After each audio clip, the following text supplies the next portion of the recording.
Welcome back. It is time to talk about what's going around. So each and every week, we bring in local medical providers to find out what kinds of issues they're seeing in patients right now. Joining us today is Carrie Hair. She is a nurse practitioner for CVS Minute Clinic. And Carrie, good afternoon. Thanks for being with us today. Thank you for having me. Well, you know, the weather is warming up. It's downright hot out there. And we know a lot of people are heading outside. Even this weekend with Memorial Day, they'll be out hiking, maybe even doing some gardening. There are a lot of cases of poison ivy right now, right? Absolutely. We really see as the warm weather increases, we see an incidence of those rashes caused by poison ivy, poison oak, or poison sumac really increase this time of year. You know, I was talking to you off camera a little bit. My dad has always said, just watch out for leaves of 3, that kind of thing. I don't really think I've ever been exposed or gotten a rash from poison ivy, but there was the video of what we need to look for. Yes, so they say leaves of 3, let it be. You really want to be diligent to avoid it being exposed, but there are definitely some steps you can take if you know that you have been exposed or think you may have been in an area that it was a possibility. Yeah, what are some things you could do?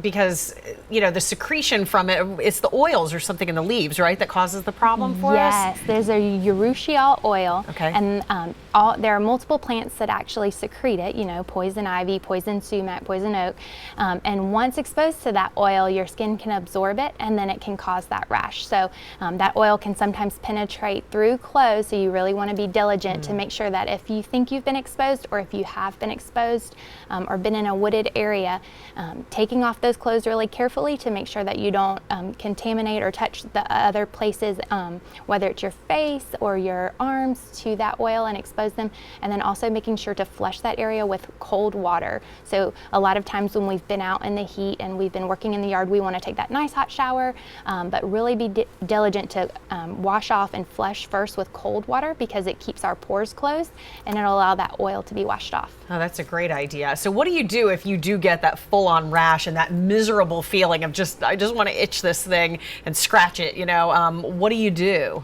So the rash can show up within 4 hours and up to as long as 4 days after you've been exposed. So once you start to see that rash appear, if it's a small area that's been exposed, you can try calamine lotions and then some hydrocortisone lotions, and just to cover it. But obviously a lot of times they begin to weep and really make you susceptible to infection. So if it does spread, or if you have multiple areas, if it's on the face and the groin and other sensitive areas, making sure that you're following up at like your Minute Clinic, and they can prescribe you either an oral steroid or a steroid shot, or a stronger like cortisone lotion. Something to give you some relief for sure. Yeah, steroid cream. We always like to include viewer questions, and we have one. One person said, you need to make sure you know what poison ivy looks like. So this is some video I know that we've been showing throughout in case people can't identify it. But here's the question. Wendy says, can you develop an allergy later in life? So maybe you were immune to it earlier. Could you see problems later on potentially?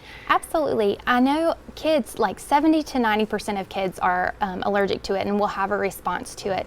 That does sometimes wean later in life, but most of the time, and it can kind of be attested to by adults who know they're very allergic to it.